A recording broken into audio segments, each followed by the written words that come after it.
स्वागत है दोस्तों आप सभी का अपने YouTube चैनल सीजी ज्ञान पर।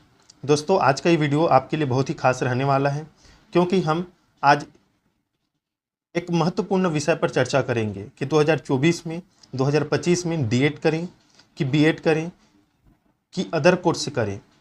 देखिए ITEP एक नया कोर्स जो है वो स्टार्ट हुआ है, क्या उसे करना बेहतर रहेगा 2024 से 2025 में। आगे अगर आप टीचर बनना चाहते हैं तो ज़रूर ये वीडियो अंत तक देखिए, आपके लिए बहुत ही इम्पॉर्टेंट है क्योंकि सभी छात्र इसी दुविधा में पड़े हैं कि हम डीएड करें कि बीएड करें। तो देखिए चलिए स्टार्ट करते हैं, आपके जो कन्फ्यूज़न है दूर करेंगे कि आपको डीएड करना चाहिए कि बीएड करना चाहिए। सबसे पहले हम डीएड की बात करेंगे दोस्तों। अगर आपने अभी छत्तीसगढ़ प्री डीएड दिलाया है और प्री बीएड दिलाया है तो भी आप वीडियो देखिए। अगर आपने MSc किया है तो भी आप वीडियो देख सकते हैं। और अभी इस साल आप अगर 12वीं में हैं, अभी 12वीं पढ़ रहे हैं, तो अगले साल आपको क्या करना चाहिए तब की कंडीशन भी आपका ये जो है ये वीडियो आपके लिए खास रहने वाली है। चलिए स्टार्ट करते हैं डीएड को। देखिए तो देखिए दोस्तों, अगर आप डीएड करते हैं तो ये जो कोर्स है वो 12वीं के बाद आपका जो होता है डीएड जो होता है डीएड डिप्लोमा आप एजुकेशन, मतलब आपको डिप्लोमा इसमें मिलता है एजुकेशन के आपको फील्ड में। ये 12th के बाद होता है। और आप अदर कोर्स मतलब 12th के बाद अगर आपने ग्रेजुएशन किया है या कुछ भी मतलब PG किया है उसके बाद भी डीएड में आ सकते हैं। ऐसा कोई ये नहीं है कि केवल 12वीं की बात करना है, कभी भी कर सकते हैं लेकिन 12वीं के बाद होना चाहिए। तो देखिए डीएड में अगर आप 12वीं के बाद डीएड करते हैं तो आप सीधा आप 12वीं के बाद डीएड करते हैं तो आप कक्षा 1 से 5 के जो है टीचर बनने के लिए पात्र होते हैं। मतलब आप इसके जो है इस कक्षा के जो है आप टीचर बनते हैं। अगर आपने 12वीं करने के बाद डीएड किया है सीधा, और उसके बाद जो है आप कक्षा 1 से 5 का शिक्षक बनते हैं। लेकिन आपने अगर 12वीं के बाद जो है ग्रेजुएशन किया है, ग्रेजुएशन भी आपका कंप्लीट है या आप कर लेंगे बाद में, तब की कंडीशन में आप 6वीं से 8वीं कक्षा को भी के लिए भी पात्र हो जाएंगे शिक्षक बनने के लिए। तो देखिए डीएड में यही आपका मतलब एक बेनिफिट है कि आप 12वीं के बाद अगर डीएड करते हैं और वैकेंसी आ जाता है तो कक्षा 1 से 5 के लिए आप पात्र रहेंगे, उस एग्ज़ाम में आप दिला सकते हैं। लेकिन आप ग्रेजुएशन भी कर लिए तो कक्षा 6वीं 8वीं के लिए भी पात्र हो जाते हैं। मतलब कुल मिला के देखिए कक्षा 1 से 8 आप जो है इसके लिए डीएड में पात्र हो जाते हैं, जो कि बहुत ही अच्छी बात है डीएड के कंडीशन में। और अगर हम इसकी सैलरी की बात करें तो आप औसत जो है 35,000 से 40,000 मान के चलिए डीएड में। और इसकी वैकेंसी की बात करें तो इसमें बहुत सारी मतलब बहुत ज़्यादा ही वैकेंसी आती है दोस्तों डीएड में। अगर आप भारत की बात करें या छत्तीसगढ़ की बात करें, कोई भी मतलब राज्य हो, वहाँ जो है डीएड में सबसे ज़्यादा वैकेंसी आती है। देखिए ये हो गया डीएड की बात दोस्तों। डीएड के लिए क्या क्या जो है, हाँ आपको अगर आप छत्तीसगढ़ के हैं तो आपको जो है CG टेट ये जो है आपको इसको पास करना होता है। CG टेट जो है इसमें आप 75 नंबर ले आइए CG टेट में पात्र होने के लिए। और C टेट में जो दोस्तों आपको चाहिए 82 नंबर। ये जो है आपके OBC ST SC कैटेगरी के लिए है, जनरल के लिए ज़्यादा नंबर रहता है। C टेट में शायद 90 या 92 नंबर रहते हैं और इसमें भी आपका जो है ज़्यादा नंबर रहता है, तो इसे ध्यान दीजिएगा। जनरल कैटेगरी वाले पता ही होगा। तो देखिए डीएड के वही है बेनिफिट, वैकेंसी इसमें ज़्यादा होती है। और आप अगर ग्रेजुएशन कर लिए हैं तो आपके लिए और ज़्यादा बेनिफिट है।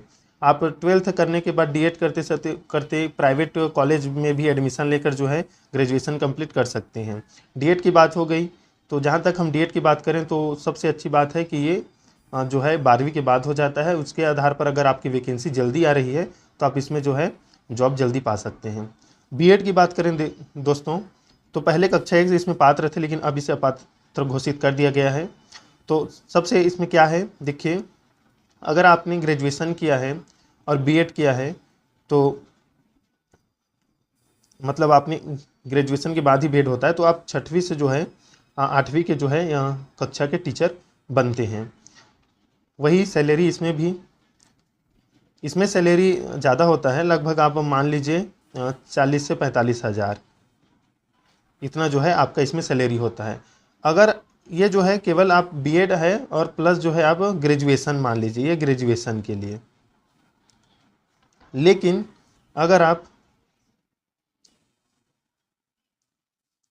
9th से जो है 12 इसके जो टीचर बनना चाहते हैं तो आपको क्या चाहिए, आपको चाहिए पीजी होना, पोस्ट ग्रेजुएट, आपने एमएससी किया है, एमए किया है, एमकॉम किया है, तब की कंडीशन में आप 9th to 12th जो है टीचर बन सकते हैं। बीएड इसमें ज़रूरी है, बीएड प्लस एमएससी, और इसमें भी सीजी टेट सी टेट जो है आपका इसमें रहता है। तो देखिए मतलब आप केवल ग्रेजुएशन करके बीएड किए हैं तो आप 6वीं से मात्र 8वीं कक्षा के लिए ही टीचर बन सकते हैं। तो इसमें यही घाटा है दोस्तों, क्योंकि इसमें हर कोई जो है पीजी नहीं किया है, हर कोई जो एमएससी नहीं किया है, एमए नहीं किया है, एमकॉम नहीं किया है, तो इधर के टीचर नहीं बन सकते जब तक करेंगे नहीं। और दिक्कत अब ये आ रहा है इस बात पर कि 2025-26 से हो सकता है पीजी के लिए भी टेट निकाला जाए, इसमें ये कंडीशन अब लागू हो रहा है। तो देखिए अब आप अगर एमएससी भी किए हैं मतलब पीजी किए हैं, उसके बाद अब टेट को भी आपको फाइट करना होगा। तो बड़ा दिक्कत बीएड में अब ये आ रहा है कि आपको सभी चीज़ों को ध्यान में देना पड़ रहा है। साथ ही साथ इसमें वैकेंसी की जो संख्या है दोस्तों बहुत ही कम आता है, और ये सब्जेक्टिव होता है, विषय अनुसार। आप गणित विषय के हैं, गणित के लिए बनेंगे, इसमें ये बनेंगे मतलब साइंस के साइंस के बनेंगे, सोशल साइंस, आर्ट्स के हैं तो आर्ट्स मतलब उसमें क्या वो कॉमर्स के। तो सबसे बड़ी दिक्कत यह है वैकेंसी इसमें ज़्यादा है, वैकेंसी इसमें बहुत कम है। तो अभी तक के अगर हम कंडीशन की बात करें तो 2024-25 में आप मेरे हिसाब से आपके लिए डीएड ही बेस्ट है बीएड की अपेक्षा।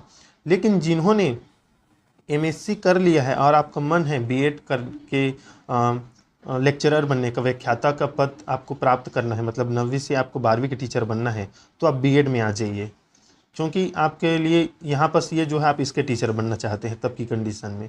लेकिन अभी तक के कुल अगर हम बात करें तो डीएड आपके लिए बेस्ट रहने वाला है, अगर आपको जल्दी जॉब पाना है दोस्तों तब की कंडीशन में। हम आगे इसमें आईटीईपी की बात करेंगे, इंटीग्रेटेड टीचर एजुकेशन प्रोग्राम की। क्या है दोस्तों आगे देखते हैं, चलिए बताते हैं।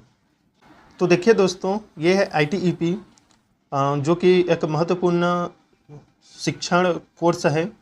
देखिए इंटीग्रेटेड टीचर एजुकेशन प्रोग्राम इसका जो है फुल फॉर्म है। देखिए दोस्तों ये जो है नई शिक्षा नीति के तहत अब भारत में लागू जो है हो चुकी है। 2024-25 से इसका जो है एडमिशन भी प्रारंभ हो चुका है। अभी अभी इसका फॉर्म जो है अप्लाई हुआ है, मतलब फॉर्म भी फिल हो चुका है। कौन कौन से राज्य हैं, इसमें कितना फीस लगता है और कौन कौन से कॉलेज हैं, इनकी जानकारी हम इस वीडियो में भी देने वाले हैं आपको। तो ज़रूर वीडियो को देखिए। और इसमें जो लिस्ट है हम उसे पहले आपको बता देते हैं, इसमें क्या क्या जो है कंडीशन है और इसका जो आप कैसे आईटीईपी के जो है छात्र जो है बन सकते हैं दोस्तों। चलिए देखते हैं। तो देखिए दोस्तों अगर आप आईटीईपी के अगर छात्र बनना चाहते हैं तब की कंडीशन में देखिए नेशनल टेस्टिंग जो है एजेंसी, राष्ट्रीय परीक्षा एजेंसी जो है, इसके लिए एक पेपर कराता है नेशनल कॉमन इंटरेस्ट टेस्ट, जिसको आपको फाइट करना होता है। इसके जो सिलेबस है क्या है और फीस कितना लगता है इसमें हम आपको बताएंगे। लेकिन छत्तीसगढ़ वालों के लिए एक बहुत अच्छी मतलब बात है कि जो इंटीग्रेटेड टीचर एजुकेशन प्रोग्राम है वो छत्तीसगढ़ में पहले से ही है। 4 कॉलेजों में चल रहा है, कौन कौन से कॉलेज हम लास्ट में बताएंगे, ज़रूर देखिएगा। और उसमें फ़ीस बिल्कुल नहीं लगता है, क्या है उसे हम बताएंगे। चलिए हम पहले इसे देख लेते हैं दोस्तों कि इसमें आपके लिए मतलब क्या इसमें आपके लिए सिलेबस रखा गया है या इसमें। देखिए सबसे पहले इसके हम फीस की बात कर लेते हैं। तो ये अभी हाल ही का जो अभी एग्ज़ाम हुआ है, इसमें देखिए ये तो देखिए इसमें जनरल वालों के लिए 1200 फीस है। अगर आप ये इंट्रेंस एग्ज़ाम देना चाहते हैं तो ओबीसी वालों के लिए 1000 और एसटी एससी पीडब्ल्यूबी थर्ड जेंडर के लिए 650 रुपया इसमें जो है फीस रखा गया है। कॉलेज लिस्ट देख लेते हैं दोस्तों, आपके लिए बहुत ज़रूरी है कॉलेज लिस्ट। देखिए इसमें जो एग्ज़ाम होता है उसमें एग्ज़ाम किन किन भाषा में लिया जाता है उसको भी देख लेते हैं। तो देखिए कंप्यूटर बेस्ड टेस्ट है, CBT होगा, इसमें कंप्यूटर बेस्ड है, कोई ऑफलाइन नहीं है, ऑनलाइन होगा। ऑब्जेक्टिव टाइप आपका मल्टीपल चॉइस क्वेश्चन आएगा, मतलब वस्तुनिष्ठ प्रकार का। लैंग्वेज क्या है दोस्तों, देखिए असम है, बंगाली है, इंग्लिश है, गुजराती, हिंदी, कन्नड़ है, मलयालम है, मराठी है, पंजाबी है, उड़िया, तमिल, तेलुगु और उर्दू इसमें परीक्षा लिया जाएगा। आपके एग्ज़ाम देखिए कैसे होगा, तो देखिए एज़ पर क्लासेस जो 12वीं सिलेबस के आधार पर होगा। 12th के जनरल टेस्ट में आपका जनरल नॉलेज है, करंट अफेयर है, मेंटल एबिलिटी है, न्यूमेरिकल एबिलिटी है, क्वांटिटिव रीजनिंग है, लॉजिकल एंड एनालिटिकल रीजनिंग है, और टीचिंग एप्टीट्यूड भी पूछा जाएगा। देखिए टॉपिक से रिलेटेड आप टीचिंग ऑफ साइंस, विज्ञान से है, आर्ट्स से है, मैथमेटिक आर्ट्स से है, तो इस लैंग्वेज पर भी आपको टीचिंग एप्टीट्यूड जो है शिक्षण अभिरुचि या अभिक्षमता पूछा जाएगा। तो ये आपका जो है सिलेबस है, यहाँ से जो है आपका एग्ज़ाम में जो है प्रश्न आता है, इसमें ये बताया गया है। और देखिए कॉलेज लिस्ट देख लेते हैं कि कौन कौन सी इसमें कॉलेज जो है आप छत्तीसगढ़ में देख सकते हैं, अन्य राज्यों में देख सकते हैं।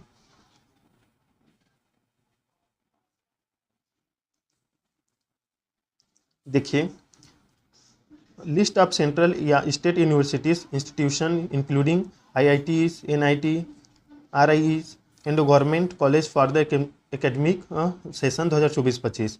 मतलब आपका जो है लिस्ट है ये, अगर आप दूसरा राज्य से भी देख रहे हैं इस वीडियो को तो ज़रूर देख लीजिएगा आपके मतलब राज्य में कहाँ है। चलिए हम छत्तीसगढ़ की बात करते हैं। आप ये जो है डाउनलोड कर सकते हैं दोस्तों, ऑफिशियल वेबसाइट पर जाकर ITEP के, वहाँ पर आप जाइए और डाउनलोड कर सकते हैं। देखिए हम छत्तीसगढ़ की बात करते हैं कि छत्तीसगढ़ में ITEP कौन सा यूनिवर्सिटी करा रहा है। तो देखिए छत्तीसगढ़ में ये है 58 नंबर, देखिएगा institute of teacher education Pandit Ravishankar Shukla university Raipur जो है, यहाँ पर BA BEd भी है दोस्तों, BSc BEd भी है, BCom BEd भी है। BCom वालों के लिए तो देखिए इसमें सीट की संख्या 50-50-50 है, तो ये जो है कराता है। इसमें आपको देखिए दोस्तों बहुत ही महत्वपूर्ण हम बात बताएंगे कि सबसे इसमें अच्छी बात यह है कि ये जो कोर्स करेंगे वो 2030 के बाद भी, मतलब 2030 के बाद भी पात्र रहेंगे, उससे पहले भी पात्र रहेंगे। इसमें अभी ये सुनने में आ रहा है कि जो अभी D.Ed करेंगे या B.Ed करेंगे तो 2030 के बाद जो है कंपलसरी ये जो है ITEP होने वाला है, इंटीग्रेटेड कोर्स। हाँ ये बोला जा रहा है कि B.Ed भी चलता रहेगा, D.Ed का पता नहीं है कि वो चलेगा कि नहीं। लेकिन आपको अगर वैकेंसी की दृष्टि से देखें दोस्तों तो छत्तीसगढ़ में आप जल्द से जल्द D.Ed कर लें और वैकेंसी ले लें, ये आपके लिए बेनिफिट रहने वाला है। क्योंकि 2030 के बाद ये जो है इसी के बेस पर जो है आप टीचर बन सकते हैं ITEP के आधार पर। तो देख लीजिएगा BCom BEd भी है, बिल्कुल अच्छी बात है। इसमें छत्तीसगढ़ में पंडित रविशंकर शुक्ल यूनिवर्सिटी रायपुर इसमें है। तो देखिए इसमें वही है कि आपको इंट्रेंस एग्ज़ाम दिलाना पड़ता है, फीस की संख्या ज़्यादा है। अगर आप उससे पहले इंटीग्रेटेड कोर्स करना चाहते हैं तो क्या कर सकते हैं, तो चलिए बताते हैं हम कि छत्तीसगढ़ के आप अगर विद्यार्थी हैं तो आपको किस में ट्राई करना चाहिए। कौन, तो देखिए दोस्तों अगर हम ITEP में बात करें छत्तीसगढ़ की में कि इंटीग्रेटेड टीचर जो है एजुकेशन प्रोग्राम में छत्तीसगढ़ में कौन सा है जिसमें आपको इंट्रेंस एग्ज़ाम में बिल्कुल फीस नहीं लगता, तो वो है देखिए सांदीपनि एकेडमी अछोटी, जिला दुर्ग छत्तीसगढ़ है, जहाँ पर BA BEd है और BSc BEd है। 40 जो इसमें सीट है वो छत्तीसगढ़ के निवासियों के लिए है BA BEd में, और वही BSc BEd में 40 सीट है। बाकी जो है 10-10 अदर राज्य के लिए, मतलब अदर स्टेट के लिए भी इसमें रखा गया है। उमा विंध्यवासिनी संस्कार महाविद्यालय जो है सूरजपुर है, सैल देवी महाविद्यालय अंडा जिला दुर्ग, श्री साईं बाबा आदर्श महाविद्यालय डिगमा अंबिकापुर जिला सरगुजा। तो देखिए यहाँ पर BCom BEd नहीं है दोस्तों। अगर हम BCom BEd करना चाहते हैं तो आपके लिए जो अभी 2020 जो शिक्षा नीति के तहत अभी हो रहा है उसे आपको करना होगा। लेकिन देखिए छत्तीसगढ़ में ये आपके लिए बहुत ही अच्छी बात है। अगर आप अभी 2024-25 में करना चाहते हैं तो ये वाला कोर्स कर लीजिए, क्योंकि ये वाला कोर्स आपके लिए इसलिए बेहतर है क्योंकि ये बोला जा रहा है 2030 तक यही कोर्स चलने वाला है ज़्यादातर, और इसी के बेस पर जो है शिक्षक भर्ती लिया जाएगा। तो हो सकता है BEd और D.Ed अभी जो कर रहे हैं उनके लिए कुछ बाद में कुछ स्कीम निकाला जाए या कुछ भी उसके लिए व्यवस्था किया जाए, लेकिन अभी तो फ़िलहाल इसी को अब बेस बनाया जा रहा है और इसके जो आप विद्यार्थी होंगे वही आगे शिक्षक बन सकते हैं। तो देखिए ये कोर्स करने पे आप ज़्यादा ध्यान दीजिए, और D.Ed करना है तो 2030 के पहले भी कर लीजिए। 2030 के बाद D.Ed रहेगा या नहीं ये पता नहीं, और दोस्तों हम एमएससी की बात कर रहे थे, तो एमएससी जो है मेरे हिसाब से 2030 के बाद 1 साल हो सकता है, या हो जाएगा दोस्तों, या हो सकता है 2027-28 में भी हो सकता है, क्योंकि छत्तीसगढ़ में दोस्तों अभी 2020 जो शिक्षा नीति है ये पूरी तरह से लागू अभी मतलब लागू तो कर दिया गया है, लेकिन कॉलेज की दृष्टि से अगर उसमें देखें नियम के तहत कि एमएससी वालों के लिए 1 साल का बीएड होगा, ये अभी कोई यूनिवर्सिटी ने भी मतलब एक्सेप्ट नहीं किया है कि अपने मतलब यहाँ पाठ्यक्रम ये चलाएंगे एमएससी वालों के लिए 1 साल का बीएड। तो लेकिन 2020 जो है शिक्षा नीति छत्तीसगढ़ में लागू हो गई है। अगर आपने एमएससी किया है या मतलब पीजी दोस्तों पीजी किया है तो आपके लिए बहुत ही अच्छी बात है। आप अगर बाद में करना चाहते हैं तो 1 साल के लिए मतलब 1 साल का, तो जल्द आपको जो है इसकी सूचना मिलेगी, क्योंकि 2020 जो शिक्षा नीति है वो छत्तीसगढ़ में लागू हुई है। तो देखिए डीएड कर लीजिए, आपके लिए बेहतरीन ऑप्शन है अभी। अगर आपने एमएससी या पीजी एमए एमकॉम किया है तो आपके लिए जो है बीएड अच्छा है। और आईटीईपी में अगर आपका एडमिशन हो जाता है, देखिए छत्तीसगढ़ के इन कॉलेजों में, तो बहुत अच्छी बात है, आगे आपके लिए बेनिफिट रहेगा। तो दोस्तों इसी प्रकार के इन्फॉर्मेशन के साथ मिलेंगे अगली वीडियो में। तब तक के लिए दोस्तों धन्यवाद।